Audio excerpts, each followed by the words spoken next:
Hi friends, welcome back to our channel మా ఇంటి రుచిలో నేను మీ స్మార్ట్ విజయ. ఈ రోజు నేను మునక్కాయ పచ్చిమిరపకాయ కర్రీ అయితే చేసి చూపిస్తానండి. కడాయి పెట్టి ఆయిల్ అయితే వేసేసుకున్నానండి. ఇప్పుడు ఉల్లిపాయ ముక్కలు, పచ్చిమిర్చి, కరివేపాకు వేసి బాగా ఫ్రై చేసుకోవాలి.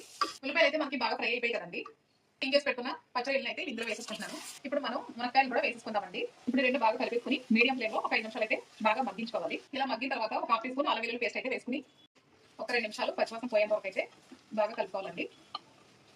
ఇలా కలిపేసుకుని ఇప్పుడు టమాటా ముక్కలు కూడా వేసేసుకుందాము. టమాటాలు కూడా మనకి బాగా మగ్గిపోయాయి కదండి. ఇప్పుడు ఇందులో కొద్దిగా పసుపు, అలాగే కారం,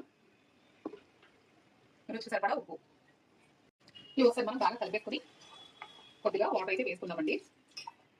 వాటర్ వేసుకున్న తర్వాత మీడియం ఫ్లేమ్లో ఒక 10 నిమిషాలు అయితే ఉడికించుకోవాలి. ఈ కర్రీ అయితే దగ్గర పడింది కదా.